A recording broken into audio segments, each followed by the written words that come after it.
अब हम सॉलिड को क्लासिफाई करने वाले हैं उसके मैग्नेटिक प्रॉपर्टीज के बेसिस पे। मतलब एक मैग्नेट के सामने वो सॉलिड किस तरह काम करेगा। ये डिवीजन होता है 5 तरीके में। एक होता है पैरामैग्नेटिक, सेकंड डाईमैग्नेटिक,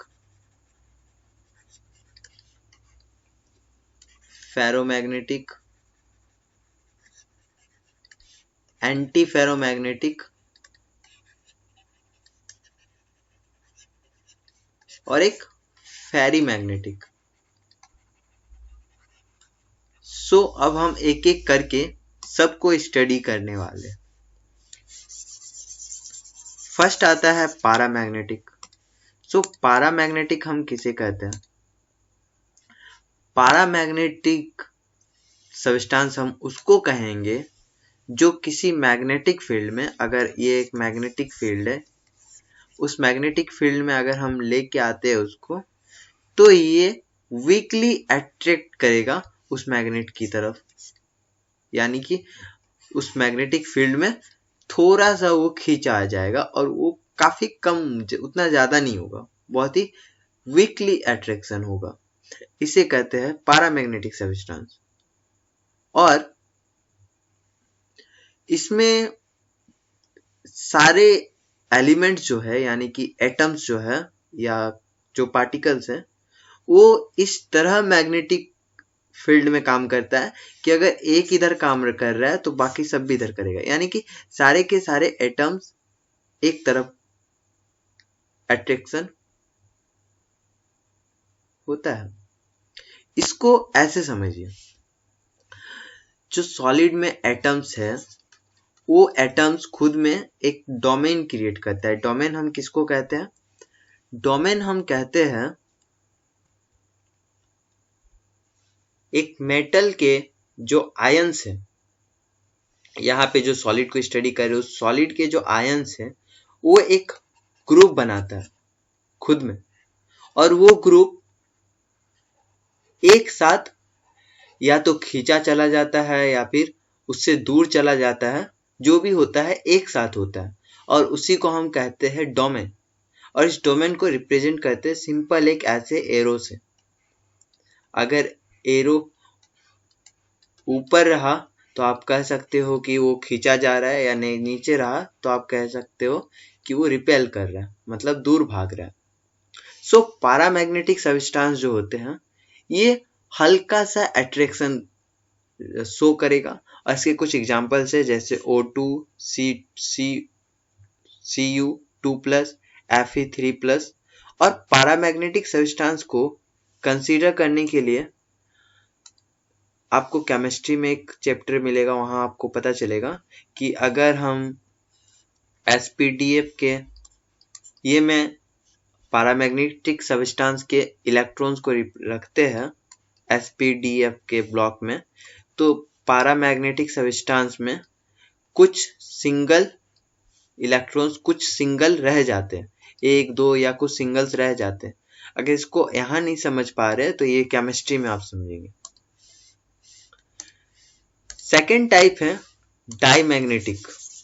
डाईमैग्नेटिक किसे कहते हैं?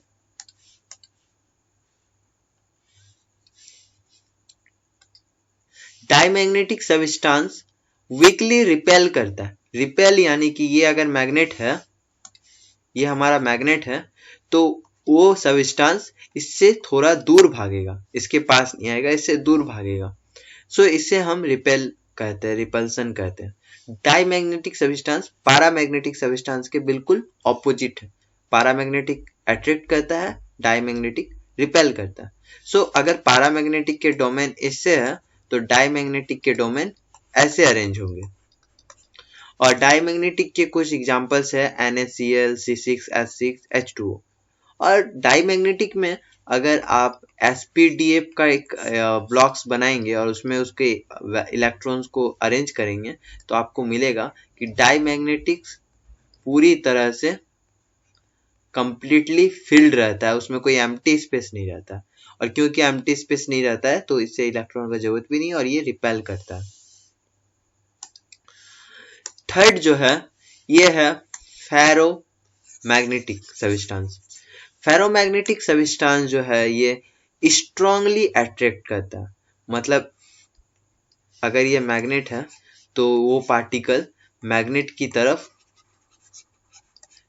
स्ट्रांगली अट्रैक्ट करेगा, बहुत ही फास्ट अट्रैक्ट करेगा।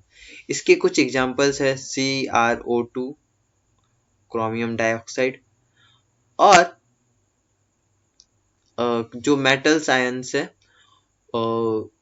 यहाँ आप समझ सकते हैं कि डोमेन किसे कहते हैं। जो मेटल आयंस है वो जब एक ग्रुप बनाते हैं, जो पहले हम स्टडी किए, उसी को हम डोमेन कहते हैं। इसके जो सारे डोमेन्स है वो एक साथ अरेंज करते हैं, इसको हम थोड़ी देर में देखने वाले हैं। हमारा चौथा क्लासिफिकेशन है एंटी फेरोमैग्नेटिज्म। एंटी फेरोमैग्नेटिज्म में हमारा एग्जाम्पल है MnO मैग्नीज ऑक्साइड, और इसमें जो डोमेन का स्ट्रक्चर होता है वो काफी फेरोमैग्नेटिक सब्सटेंस की तरह ही होता है, लेकिन ऑपोजिट ओरिएंटेड होता है। देखिए डोमेन्स को हम कैसे स्टडी करेंगे, उससे पहले फिफ्थ और लास्ट जो क्लासिफिकेशन है उसको समझ लीजिए, वो है फेरीमैग्नेटिज्म। फेरीमैग्नेटिज्म में डोमेन्स पैरेलल और एंटी पैरेलल डायरेक्शन में अनइक्वल नंबर पे अरेंज होता है।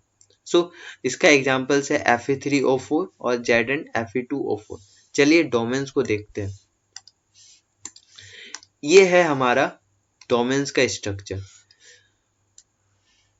पैरामैग्नेटिक सब्सटेंस में जो डोमेन्स होते हैं कुछ अप है कुछ डाउन है, लेकिन अगर एक अप है एक डाउन है, फिर एक अप है ये डाउन है, ये दोनों कैंसिल हो गया, ये अप है ये डाउन है, कैंसिल हो गया, एक एक्स्ट्रा बच गया आप। पैरामैग्नेटिक में एक या दो ऐसे कुछ एक्स्ट्रा बचे रहेंगे डोमेन, जो मदद करता है उसको अट्रैक्ट करने में। पर जो डाईमैग्नेटिक है वहां ये एक्स्ट्रा नहीं रहेगा। और अगर आप स्पिन के बारे में जानते हैं तो हम इसको स्पिन के लैंग्वेज में कह सकते हैं पैरामैग्नेटिक सब्सटेंस जो है ये रैंडमली ओरिएंटेड रहता है। इसके स्पिन्स एक इलेक्ट्रॉन्स में दो स्पिन्स होते हैं, एक डाउन और एक अप, हाफ हाफ डायरेक्शन में। इसको हम कभी और स्टडी करेंगे। देन फेरोमैग्नेटिक के डोमेन्स जो है ये सारे पैरेलली अरेंज्ड होते हैं और इसीलिए ये काफी स्ट्रांगली अट्रैक्ट करता है। एंटी फेरोमैग्नेटिक में अरेंजमेंट जो है ये पैरेलल और एंटी पैरेलल दोनों ही में होता है और इसीलिए ये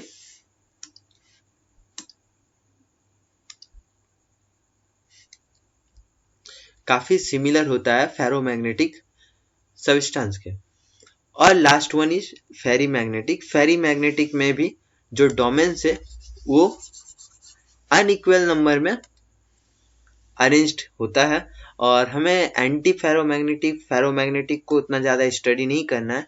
जो स्टडी करना है वो पैरामैग्नेटिक है, डाईमैग्नेटिक है और फेरोमैग्नेटिक है। डाईमैग्नेटिक में दोनों ही इक्वल रहता है और नीचे और ऊपर दोनों ही इक्वल रहता है। ये था classification on the basis of magnetic properties. आप फिर से एक बार नोट डाउन कर लीजिए।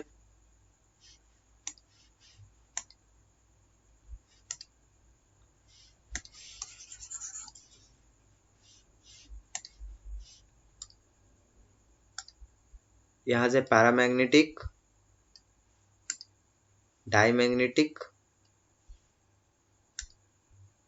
एंटी फेरोमैग्नेटिज्म, फेरीमैग्नेटिज्म और ये फेरोमैग्नेटिज्म। आप इन पांचों टाइप्स को नोट डाउन कर लीजिए।